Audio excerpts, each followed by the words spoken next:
Thank you everyone who's joined us for the She Leads Gov virtual forum, Maintaining Momentum, Achieving Success Through Resiliency. We'll be starting right here in just a few moments with Kelly Hodeling with the League of Women in Government. Thanks, Laura. We'll go ahead and get started. Good morning. My name is Kelly Hodeling, the Deputy Town Administrator for the Town of Wellington, Colorado, and the President of the League of Women in Government. Welcome to the first She Leads Gov digital event presented by ICMA and the League of Women in Government and sponsored by Cigna. Whether you are a student entering the profession or a seasoned manager, we hope today's content will provide a moment of reflection and give you additional tools to become more resilient. Today is International Women's Day, the perfect day to hold this event. On a personal note, today is my first day back from maternity leave, and I'd like to thank ICMA for using this very professional photo, but if I'm being authentic and honest, here is a more accurate photo of me during the past 2 months with my daughter, Sophie. Today's content is all about grit, resiliency, and finding support. This March is the 1-year anniversary from the beginning of the global pandemic and our lives forever changing. And since I was in the hospital on New Year's Eve celebrating the birth of my daughter, March feels like the beginning of a new year for me. So as we begin, I'd like to take a moment to think about this past year. So if you join me and grab a pen and a piece of paper and think about everything that has happened this past year, the challenges you have overcome as an organization and the personal hurdles you have faced, and answer the following question. In the past year, what new superpower did you discover about yourself?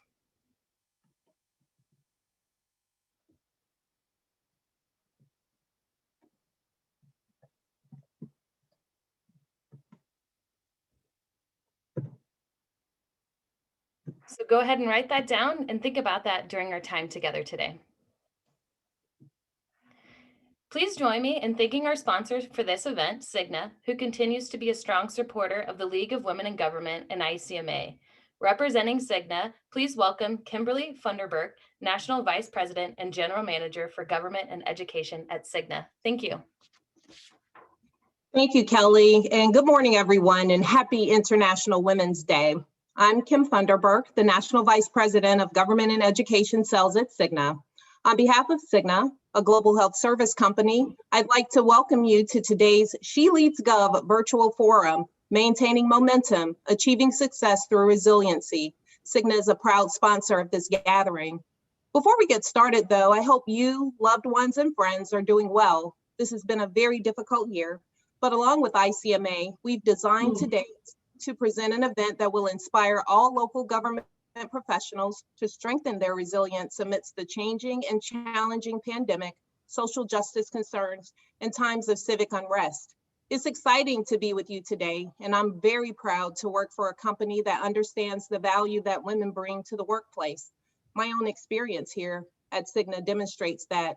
A company of more than 70% women, we recognize and develop female talent and provide leadership opportunities for women. We recognize that we need even more women in leadership, especially at higher ranks in the organization, and we're committed to making that happen. Certainly, bringing in talented women from outside the company is one way to make that happen, but we're committed to nurturing and developing the many talented women already in our ranks and creating a stronger leadership pipeline for them. We know that women's voices matter. So last year, Cigna talked to 1,000 female business leaders for our Women in Leadership study. And here's what those women told us. They said, adaptability is the most important skill for career success. So I challenge you to think about how adaptable you are and if you're using that skill to your advantage. They also said to seek and offer mentorship. 2/3 of the women leaders we surveyed said they mentor at least one woman. Hopefully you can make connections here today to do just that. Either become a mentor or ask someone to be a mentor to you. I also urge you to always be mindful of the power we hold as women. We're often the chief medical officers and chief financial officers for our families. We're not only caregivers, we also make important decisions about our family's health and finances. We're the ones who make the doctor's appointments and pick up the prescriptions. But we can't fulfill these roles if we ourselves aren't strong and healthy. So at Cigna, we're laser focused on preventive healthcare. please take care of yourself. Get that annual checkup and your women's wellness screenings. Know your numbers. That's your cholesterol, your blood pressure, your blood sugar, and your BMI, your body mass index, so that you can stay healthy and catch conditions early before they become more serious. We're also committed to whole person health. That's body and mind. So please, when you get that annual checkup, be sure to talk to your doctor about how you feel emotionally as well as physically. Our bodies and our minds are connected. How we feel emotionally can affect our physical health. So be sure to take care of your whole self. Some of you may be familiar with Cigna's Loneliness Index, which looked at the effects of loneliness on many health issues. Did you know that loneliness, I was surprised by this statistics, but did you know that loneliness can be as impactful on your health as smoking 15 cigarettes a day? Our study also showed the impact of loneliness in the workplace. Lonely workers say that they are twice as likely to miss a day of work due to illness, and less than a half of lonely workers say that they are productive.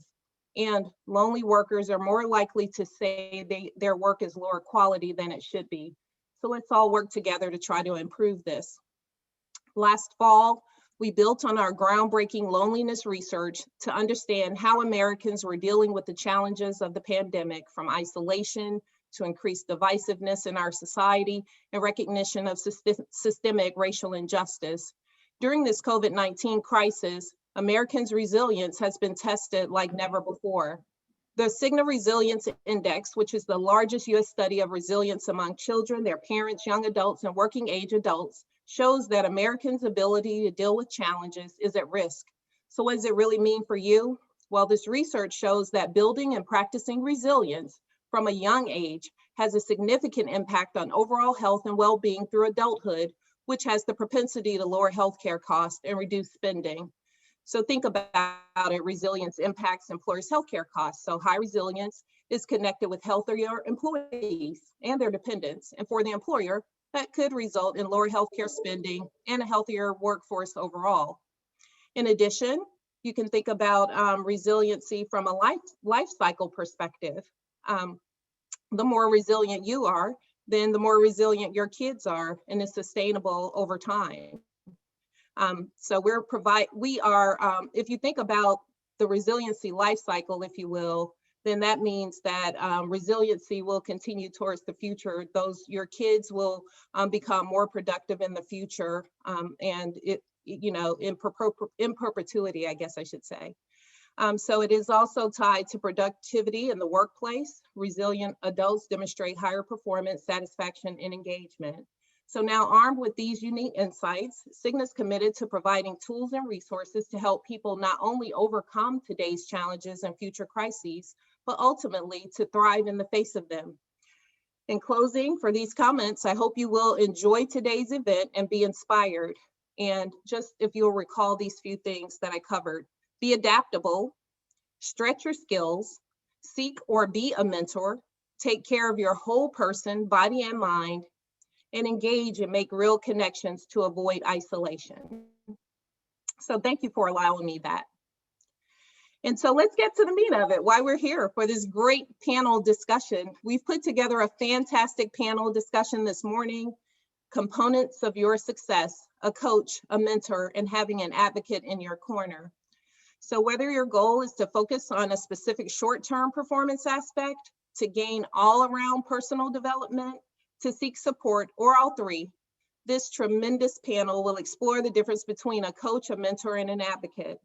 So allow me first, before we begin, to have our panelists introduce themselves. These, again, are some tremendous leaders in government administration. They're going to introduce themselves and give a bit of background and their responsibilities. So we have Kathy Hodgson, City Manager for Lakewood, Colorado. Kathy? Good morning. Good morning. I'm so excited to be here. Thank you for the invitation. Yes, I'm Kathy Hodgson, and I've been the city manager of the city of Lakewood for almost 12 years. City managers like to round up. It's really been 11 and a half. So Lakewood is a suburb of Denver. We're just adjacent to Denver to the west. Our population is about 165,000. And I report to 11 elected officials, a mayor, and 10 city council members. So that's really fun. I'm also the chair of the Board of Trustees for the Denver Botanic Gardens, which is a nice diversion for me. And I'm really proud of that I get to spend time at the Botanic Gardens as well. So Lakewood has about 900 full-time employees. And I began my career when I was in high school. I began my career with the city of Lakewood as a lifeguard. And I've spent my entire career with Lakewood, resulting or ending as a city manager. I have a bachelor's degree in psychology. I have a master's degree in public administration. And before I became a city manager, the city sent me to the Kennedy School at Harvard, and I went through the executive leadership program. And that's when I decided, oh, we need more female city managers in our country. So that was my new goal after that program. I've had numerous mentors and coaches and advocates throughout my career.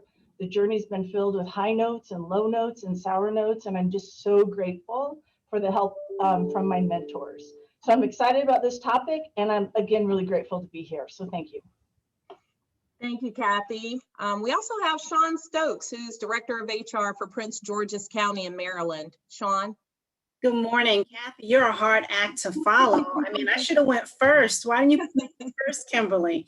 Good morning, everyone. And I really want to thank ICMA as well as Cigna for hosting this wonderful, wonderful conversation. I am currently the Director of the Office of Human Resources in Prince George's County, the jewel of Maryland. And I actually work for the first female and African-American county executive in Prince George's County. So we are pumped up and we are excited about all the work that we've been able to accomplish since she was elected in 2018. But I would actually say just the great things that we've been able to really accomplish during COVID. A little bit about me. I have been working, I hate to say this because I had to reflect on this a little bit last night preparing my notes, but I've been in the public sector for about 16 years. This is my 5th government that I've worked for. I've worked in Philadelphia, Baltimore, Washington, D.C., Montgomery County, and Prince George's County. So yeah, lots of public experience. Before that, I did about 14 years with Cigna, believe it or not, where I kind of got my teeth cut in business and business operations. I, am excited talking about this topic. I have been mentored for well over 15 years.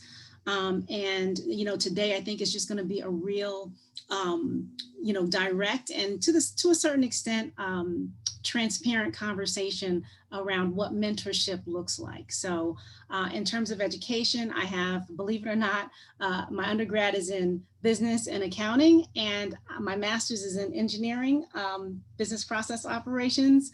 But I tell you, the two combined have benefited me well because I know where the money is and I know how to do process improvements. So never would have planned it that way, but I just kind of fell into this. So like I said, it's been really helpful for me in my 30-year career. So again, I'm just excited to be here and excited to talk about the topic today. Thank you. Thank you, Sean. And so next we'll have Bonnie Wise, who's Hillsborough, Florida County Administrator. Bonnie. Thank you. And thank you so much for including me here today. Really proud to be here. So I am the County Administrator for Hillsborough County, Florida. And for those of you who don't know, this is where the city of Tampa is the county seat. So we have rebranded ourselves as Champa Bay. So if you remember anything, we are the home of the Super Bowl champs Tampa Bay Bucks and Stanley Cup champs of the Tampa Bay Lightning, and even our Tampa Bay Rays made it to the World Series. So that's our claim to fame this year. Unfortunately, it was in a COVID year, so the celebrations were different, but nonetheless, we very pleased. So I am the county administrator. Like I said, I have been the county administrator since July of last year. So was selected in the peak of a pandemic. And those of you in the Southeast understand being in the peak of hurricane season as well. and of course, everything else that was going on in the world at the time. Before that, just to step back a little bit, my education, I have a finance degree from the University of Florida, and I have an MBA as well from there. And when I received my MBA in the mid 80s, so I'm telling you how old I am, I received a fellowship for women in non-traditional fields at the time. And because they were trying to encourage women to get their MBAs, certainly a different situation at this time, but that was the world in the mid 80s at that time. After graduating from there, I had a career as an investment banker. So I am fortunate that I had half a career in the private sector and half a career in the public sector. And I spent my time at 2 different firms as an investment banker, focusing on public finance, where all my clients were governments, and had the opportunity to work with them and assist them with their various needs. I worked 8 years at each of those firms. And then I had the opportunity to join the city of Tampa, which had a new mayor at the time. And she asked me to join her team as the CFO for the city of Tampa. And that was an opportunity for me to use my skills for my own home.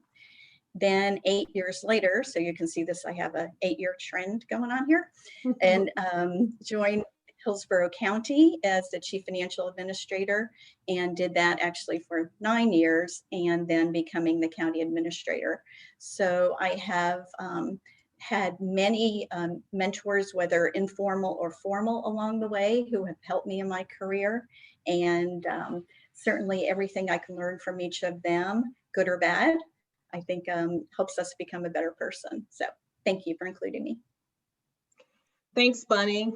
And so we'll have Bill Bell, who's city manager for Montrose, Colorado. I was teasing Bill earlier saying I'm putting you intentionally last. It's International Women's Day, for goodness sake. But Bill? Yeah, thank you for that. That's no pressure going after that group. I'm really excited to speak to everyone today and get into the meat of the topics. I think it's something that is really important for our profession and leadership in general. So really excited to be here. Most of my stuff's in my bio, but the biggest things I'd like to highlight is just my educational background. I went to the University of Wyoming, very rural setting, and studied criminal psychopathology. And then I went to law school at Pepperdine University for a while, and then back to Wyoming to get my master's in public administration. I worked for Governor Bill Owens here in Colorado, doing policy work in the field of elder guardianship and criminal justice issues. And I found my wife at the mental institution where she was living at the time. She was an intern, and we're still married, and it's been 19 years. So we're really excited. And I think everyone, after law school, I worked at the mental institution for a year. I think everyone getting into public service should do a stint at the mental institution. It really does help prepare you for the world of citizens and elected officials. And we can talk more about that during the discussions. So those are really the highlights of my background. I've been a city manager now for just over 20 years and almost 10 years here in Montrose. Like Kathy, we do like to round up because anything over 4 is extraordinary. So we're really excited, and we're month to month after that. So almost 10 years here in Montrose. It's a rural community of just over 20,000 in Western Colorado. It's a very conservative community. And so as we'll talk today, that adds some level of difficulty for women in leadership roles in the community. And I've had to battle a lot of those things. So I'm looking forward to talking about those in more detail. Just want to say how thankful I am to have been surrounded by women leaders over the last 21 years, several who are on this call. I'm looking at the faces. There's some great women leaders here in Colorado. And we're lucky in Montrose, even though the face of the community isn't what you would expect. I was just writing notes here. 8 out of my 11 department heads are women, and we've hired all of them. And then another 9 community leaders, from school superintendent, community foundation, Habitat for Humanity. We really have a group of women leaders here in Montrose that we can really be proud of. And then just one thing I always like to throw in when we're talking about this type of topic is that I was raised by a single mom, and I think that gives me an advantage in the world of dealing with people who don't come from similar backgrounds as I, so we deal with a lot of walks of life in public service, but being raised by a single mom who worked 3 jobs to get me through high school and college, I think that gives me a little bit of the understanding of what people have to go through to make it that next level. 420 So, people on this. She's my mentor and has been. And she Across passed the away a few world. years ago, but I'll Well. never forget the advice that she gave me. And we'll talk about that later, but just thank you so much for having me be a part of this, and look forward to the rest of the panel discussion. Very good. Thanks for that, Bill. So we'll get to it. I think I'll start with you, Sean. In your opinion, why is it so important to have a mentor?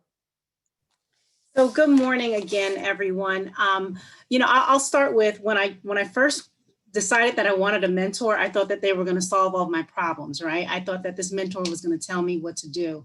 And, what she challenged me with is, Sean, you have to really define what it is that you want this relationship to be, and I have to say, this individual person that I've been working with, it's the same person for the last 15 years.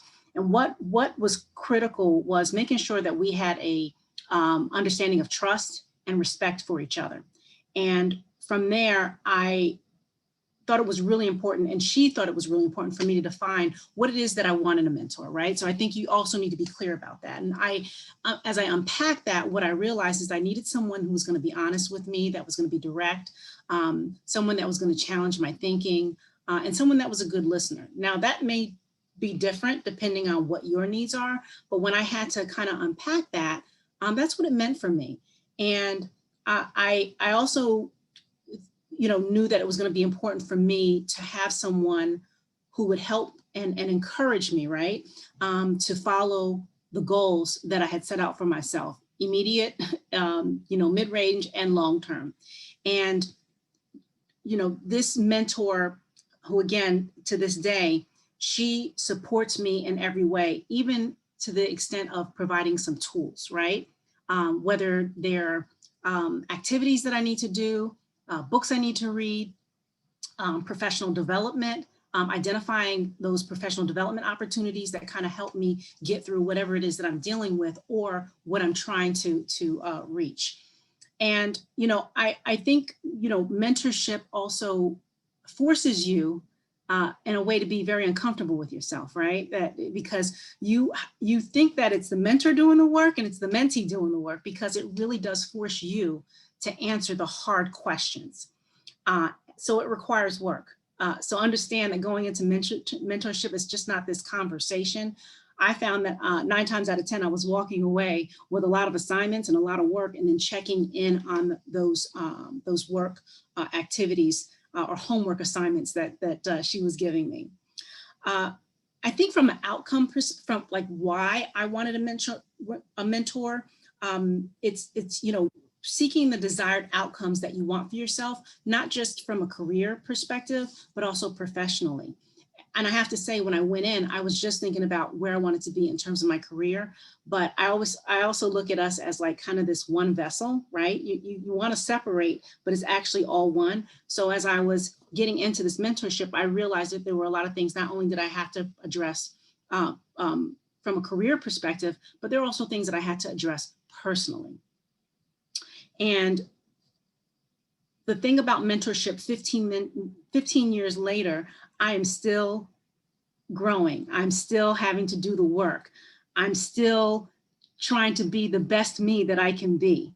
It's not this thing that kind of starts and stops. I really think when you find the right mentor, it's this continuation of what you need to do. So for me, it's just this ongoing evaluation of myself and what I need to do differently to grow, or what are the things that I think are great about me and I want to make sure I continue to do. So it's, constantly building of your self-esteem, the things that we don't want to talk about, right? We want to show up polished and, great. Listen, I was nervous coming into this today. I was like, okay, Sean, you got this, you can do it. Then I got on the call and I saw all my colleagues and I was like, okay, yeah, you got this, Sean. And just, reassuring my confidence that when I'm going into a job to tackle it, many problems I've seen before, but they're different people. So I want to, you know, make sure I continue to have this confidence that I need to do the work or do the job or deal with a family matter that I'm dealing with. And then just making sure that I always am clear about my purpose, you know, both in life and you know, life from the perspective, I guess, from your professional career as well as where you're going personally. And, you know, my purpose, I have to refresh myself every now and again. And my thing for the month is, okay, Sean, you have to make sure that you're continuing to do one act of kindness every day.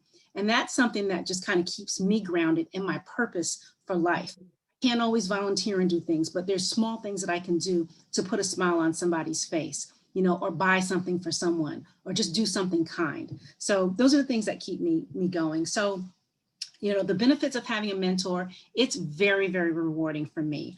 I see the change. When I look at myself 15 years ago and I look at myself now, I'm like, gosh, girl, you got it. You know, and it's like, okay, what is that going to look like in 15 more years? If I think I'm like this bad woman now, you know, what's it going to look like in 15 years? And I like feeling supported. I like the fact that I can pick up the phone, I can call my mentor, you know, again, long-term, but she can coach me through a situation. I can say, hey, listen, this situation at work and I need to do X, Y, and Z. And we will just like have this 30-minute conversation and I'm leaving empowered and feeling supported and feeling like I can go back and deal with and tackle the issue. And then just, you know, making sure that I'm always reflecting on what I want this growth to look like. So for me, you know, mentoring has been, being a mentee has been very beneficial. And I'm excited for what I know, but I'm also excited for what's to come. So thank you. Thank you. Thank you, Sean, for that. I really appreciate the passion. 15 years with the same mentor, that's tremendous. And, you know, some of the nuggets I got from you were, you know, just continuing to have that inward inflection, if you will, because there's always room for growth. And so be intentional about your purpose. So thank you for that. So as you can see from Sean, very important to have a mentor. There are others that can also play an important role in your career, such as a coach or an advocate. And it's interesting because I'm like, sometimes you cross the line. What's an advocate? What's a coach? What's a mentor? And there is a delineation. And so I came across a brief article that gave a pretty in-depth description, but I'll stick high level just for the purposes of today's discussion. So a basic definition, certainly not intended to be all-encompassing. But a mentor, as you heard from Sean, someone to guide and teach you, help you overcome those obstacles, someone who's generally accomplished in his or her career. A coach, if you think about it, a team coach, is that motivator that's going to hype you up, positive and upbeat, cheering you on, someone who will keep you grounded and keep you moving forward. But they have to be objective about you and your work. So your mom is your coach, but is she the right, you know, she could be your career coach, but can she be objective about you and your work? Your advocate would be someone at work that looks out for you when you're not there. So who's going to help raise your profile internally? Who's going to rally for you and your ideas? And generally that's someone up the organization. So Bonnie, given that and your many outstanding achievements, how has having a coach, mentor, or advocate helped you in your career? Thank you. And I think my experience was a little bit, different than Sean's, in that my mentors, when I was thinking about this, were really more informal than formal. And both mentors that came to mind for me happen to both have been my bosses, one a man and one a woman. And so the first one was when I was an investment banker, and even though I had a finance degree and an MBA and whatnot, I didn't really have much work experience per se, even though I had the financial background. So I was new to the public finance world, and the world of municipal bonds was certainly new to me. And I was new to investment banking. So this mentor was established in the career. He opened me up to the world of public finance. He took me on sales calls with him. He explained to me where we were going, why we were going it with to visit certain clients, gave me some background, and was really willing, open to share this information and background with me. And he also was really very good technically. So he challenged me to be the best analyst I could be as well, and to look at things from various perspectives. And he had a very strong work ethic as far as working hard all the time. And it made me work even harder. But he also had this one trait, which was something that I'm still working on, admittedly. He had this great ability to not let things affect him personally. So somebody could say things to him, very honest. And so he was very honest with me, which I think is something very critical. And he just didn't take it personally, and he let it roll off, and he learned from it and moved on. And so that's one of the things I try to learn, really take that constructive feedback. It's meant to help improve us. Yes, you can maybe be a little bit upset about it, let that sink in and move on, and just learn from it and go from there. So it made me try harder and really try to improve each day. And from that, I ultimately had the confidence and skills to move on to another firm that was a bigger firm, a bigger opportunity in the public finance world, and certainly spoke to him when I was moving on and took that next opportunity. The other mentor that I was thinking about was the mayor of Tampa when she hired me, and she too had great integrity and perseverance, and she listened and made decisions swiftly but not irrationally. And so I watched her behavior, I watched how she interacted with the citizens and the confidence that she always ensued, and tried to emulate some of that behavior. She too introduced me to a lot of people, really expanding that whole network and introducing me, including me, listening to advice. She didn't always take my advice, but she listened to it and spoke to me honestly about, some other considerations that she had to think through in her decision making. So she too helped me become more confident and comfortable, which also helped me take on my next role as Chief Financial Administrator for the county. So both of these examples worked well for me. Like I said, they were less formal, and they both definitely had a little bit different personalities than I have. So I think you have to learn from it, but adapt it to your own style for what you're going to be comfortable. Yes, go outside your comfort zone a little bit, but you have to do what works well for you. And which is what I've done. So I've adapted those traits that made the most sense for me. I remember when I became county administrator, and so in this progression, and the mayor, called me, and how proud of me she was that I had gotten to this level. I mean, when I was an investment banker, doing these cash flows, never did I think I was going to be the county administrator of Hillsborough County with 1.5 million people and a budget of 7 million. I mean, it just was never anything. But along the way, all these various steps and all the people who helped me and who I learned something from, that helped me get to where I am. Thank you. Very good. Thank you for that. So that was an important point to bring up. Oftentimes when we're thinking about mentoring, we're thinking of these formal sessions, sit-down sessions, and as Sean was talking about, walking away with activities. And yes, that is important. But as you spoke to, informal mentors are just as important, and you can have many across the organization and take pieces. And the big piece that I got from you is how vastly different their styles and approaches were, but you were able to glean something from them both. And as you said, pull something in specific to your style, and that helped advance your career forward. And so, yes, mentors are extremely important, as you said, in moving and advancing your career. But it's also important to have situational guidance. When you're in the hot seat and there's this complex situation, reaching out to a mentor can be of benefit as well. So I'll turn to you, Kathy. How did a mentor help you during a particular situation in your career? Yes, thank you. Talk about complex situations. So throughout my career, I've been mentored by so many people, and I'm just so grateful for that. But the situation I'd like to talk about is one that I'm in the middle of right now. And it's really around how challenging the times are for civic leadership. I believe that as a city manager, because of this kind of hostile environment with elected officials, it demands a new skill set and a new mindset.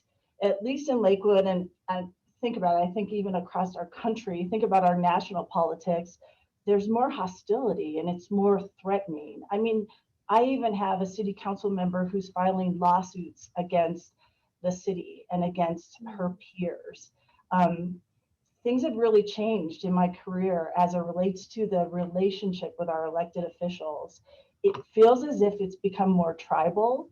And if you're not on my side, you're on the wrong side. And this has had a significant impact on our employees, because our employees now are treated with a measure of distrust and disrespect, even to the point where sometimes they're asked, whose side are you on? I mean, it's so different now than it was when my career started 12 years ago. I'm concerned about this eventual erosion of the trust in the community, and I believe it's detrimental to our organizational culture. So here I am trying to really provide this strong culture in the organization while dealing with this real conflict with my 11 bosses. It's incredibly difficult for me. It's a real struggle. It's troubling and it's offensive, and it's hard for me to be able to manage my anger when I see people being mistreated, and it makes me really frustrating. Honestly, it's demotivating, if that's a word, and it's also demoralizing. So I've been stuck trying to figure out how do I do this, because I don't want to split. I believe I need to advocate for these employees. So I'm lucky. I have a mentor who is the CEO of an organization in Denver, and I reached out to him, and he has some experience politically, and he really challenged my thought. I trust him because, frankly, he's outside of the organization, so I know I can share kind of sensitive information with him. He listened intently to me. He's helped me to really guide me to think differently. And this sounds really corny, but this is how I would boil it down. He's challenged me to stop, look, and listen. What that really means is be calm, settle down, Kathy, slow down and think about, and be calm, be still.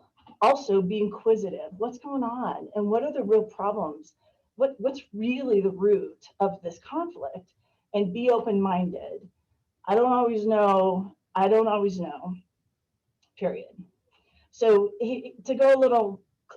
to kind of go into that, I wrote some notes. He's really helped me to learn to remove me mentally and stand back and take a wide shot of what's going on.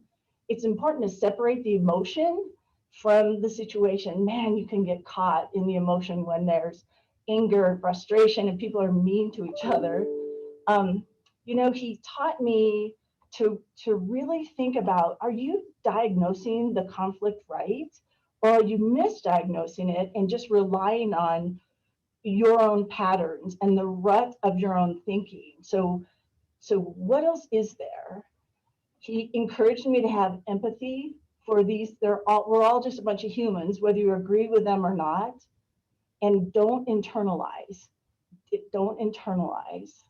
And finally, take a human perspective, but be strong. Be strong and defend and confront the really bad behavior in a diplomatic way. So from that, I'm learning. I can't say I'm learning to better address the issues, to disagree respectfully, and to diplomatically confront bad behavior. It's really provided a relief for me mentally, and I have him to talk to. And here's how I think about it. It feels like I was in this hole, I was in this rut, and it's like what Sean was saying.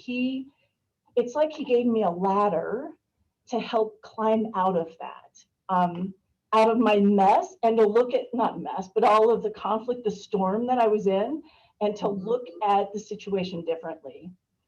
So I'm in the middle of it. I wish things were more peaceful at the elected level. But I'll tell you what, it's an interesting challenge, and I think it's helping me grow as a person.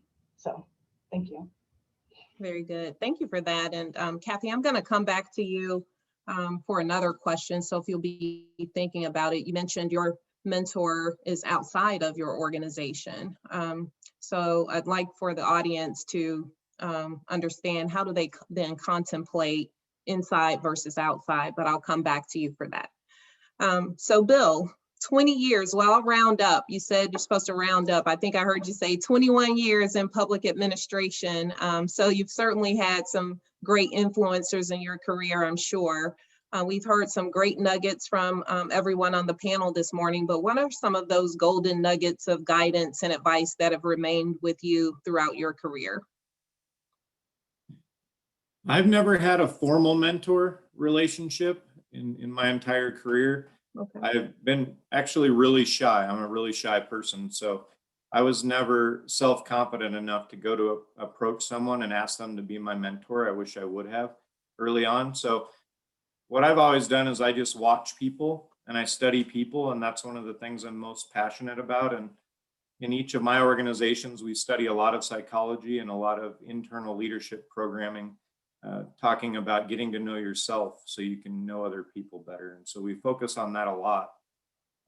But a lot of these silent mentors, Jane, I'm going to call her out from retired from Boulder, is on this call, and Kathy as well. Both of you have been mentors for me and you just didn't know it. And so I've watched people that I really think do a professional job, and I study them and I decide I want to be like them. And then I try to rip off and duplicate some of their traits and some of the things that they do best and put them into my own world. So I don't have that formal mentor background with someone, but I have had a lot of people offer advice over the years, and I try to take note of that and then pass that along the best I can to people that I work with, especially new leaders within the organization or throughout our community. And a couple of you have already mentioned it, but I think the most important one for me over the years has been that you can't internalize the criticism that you receive. And as you become more and more successful in public service, you get a larger target on your back. And that's kind of the nature of the beast with the profession that we're in. And the longer you do good things in one organization or one community, the more and more people will be on the other side of the decisions you've had to make. So not internalizing that has been really difficult over the years for me. But I'd say about 4 years ago, with the help and encouragement of a couple past city council members who were teachers for 20 to 30 years and helped me get past my stage fright issues, my speaking in public issues, and really helped me to gain self-confidence enough to where I'd want to speak with groups and to share my opinion. And once I was able to reach past that hurdle, I was able to really get into myself and be more self-confident and happy. So I would give that advice to everyone: is don't wait 20 years like I did, or 18 years. Start right away with that self-confidence, and don't be shy about asking for help or asking for advice. Another huge thing that I think has really helped me, some guidance that I received from my mom actually, was no matter what walk of life people come from, or what their background is, or what community they come from, what point in life, it doesn't matter. Treat them with the platinum rule. And I didn't know what the platinum rule was growing up, but it was exactly what I needed to do to be successful. And so I followed that advice. And no matter who walks through my door, I just listen to them and try to understand where they're coming from, and try to pull nuggets of wisdom out of everyone who comes into City Hall. And it doesn't really matter what neighborhood they live in or what role in the community they're in. I think everybody brings lots of great ideas to the table. So I've tried to follow those things. And then just the last piece of advice that I received that I always try to remember is patience. Having patience and understanding that public service is a marathon, not a sprint. Some people say survive and outlast, but I really think you can have a lot of power and authority in the positions that we're all in local government or even private sector leaders. It doesn't mean you have to use that power. So I say that a lot to my younger leaders in the organization who've now been encouraged and went on to bigger and better roles, like running Habitat for Humanity or running the Community Foundation or big jobs like that.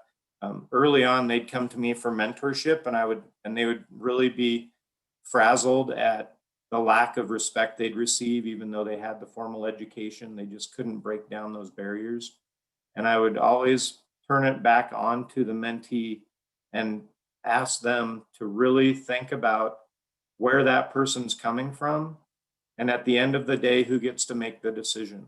Does that person, that naysayer, get to make those decisions?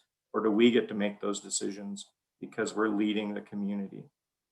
If you have that power and authority, you can just be silent and listen to people. You don't have to be defensive. And so I've learned that over the years. It's helped me a lot. And so I try to pass that on. Thanks. Very good. Thank you for that, Bill. You guys are so great. I mean, in just your opening question, you've answered some of the follow-ups that I had for you, but just very quickly, because we do want to allow for the audience to be able to ask questions. But Sean, recognizing that you've had a mentor for 15 years, so you understand the importance, or you think it is important to have an ongoing mentor. But what about if a person has reached the hiatus of their career? They're satisfied, this is where I want to be. Do you still think that having a mentor is important? I do, because, you know, the problems aren't always the same, you know, professionally or personally. And again, for the same reasons that I mentioned earlier, you know, the mentor is there to support you, to encourage you, to help you think through whatever it is that you're dealing with. And, you know, I want to just say that my mentor, it started as a formal relationship that is now informal. Okay. Because and she was not in my organization ever. And to this day, she will still give me an exercise because that's what I need to kind of what we call it the matrix. Okay. So anyone who's in HR, you know, or anyone, you know, you kind of get caught up in your own little matrix, or what I call, she says, the conversations in your head. So she'll ask me quite often, is that real, or is that what you think? Did you ask to unpack it? And you know, similar to Kathy, you know, I would say my mentor does a really good job of making and forcing me to look at the wide shot, to step away, again, to put myself outside of the matrix. And the key thing that she always asks me, that is the hardest question sometimes, especially when I'm mad, especially when I don't think that I'm wrong, especially when I think it's everybody else but me, you know, that, you know, I shouldn't have to do this, it's them, is what is it that you need to do differently, Sean? And when I'm asked that question at the point where I am just so mad, and she forces me to look in the mirror at myself and say, you get to change it to create the narrative here. What is it that you're going to do differently? And when I sit down every time to do that exercise, I just feel so much better. I feel like I'm more helping to solve the problem than becoming a part of the problem.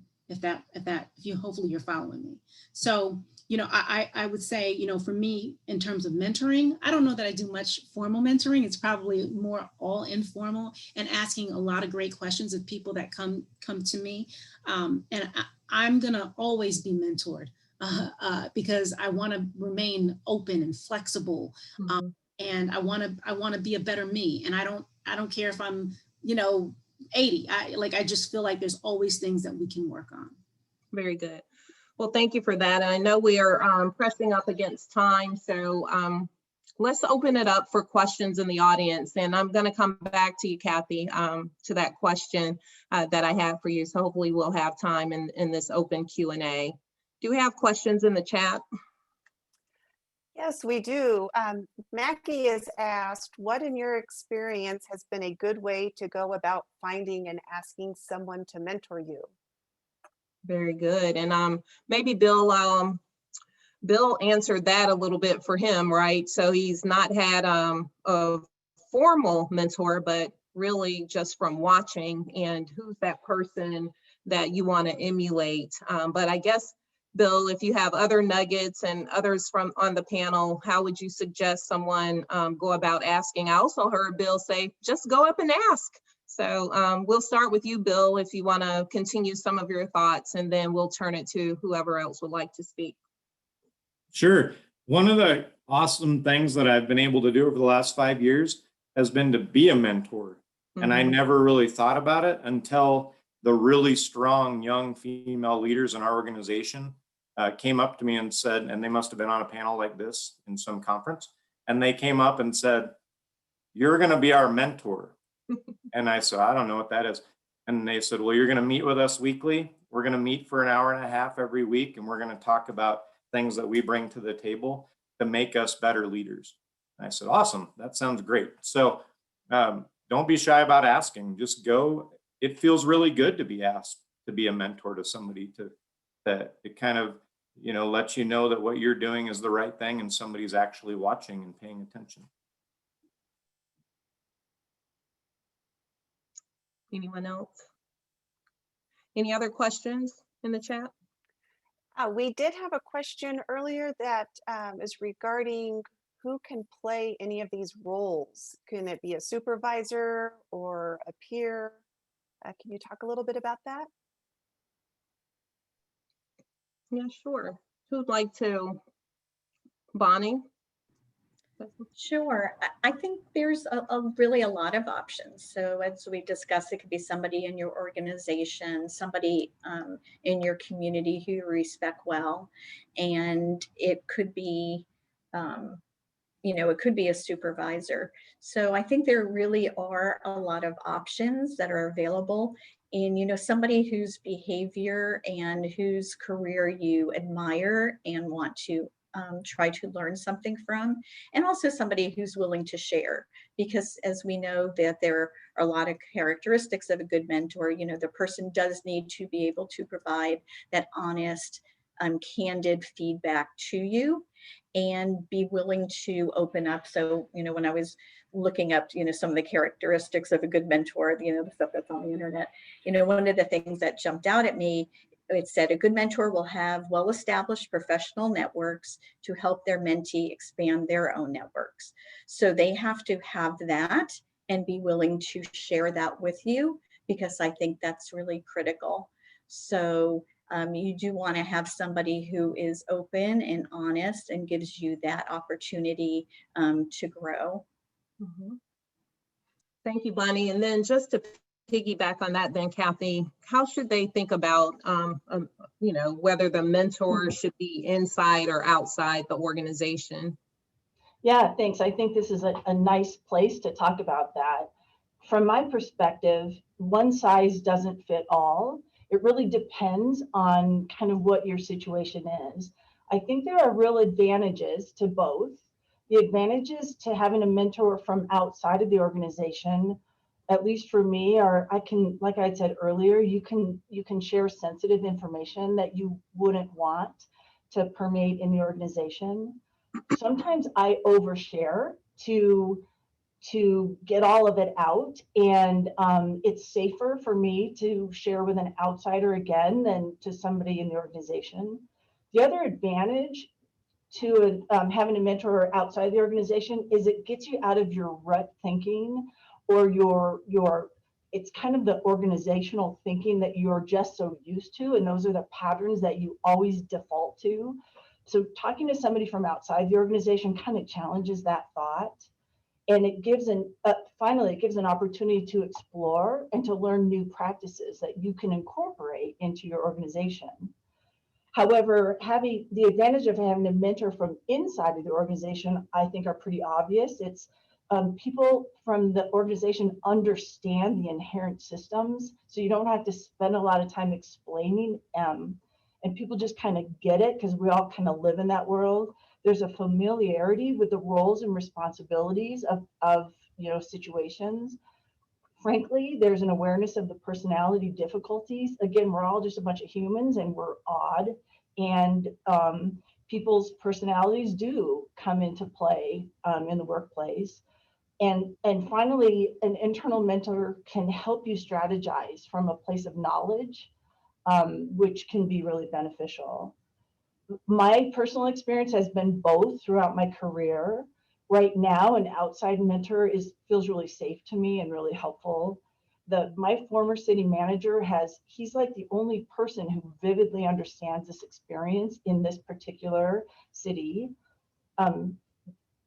People know my own personality and how my own quirks, and that's really helpful for me.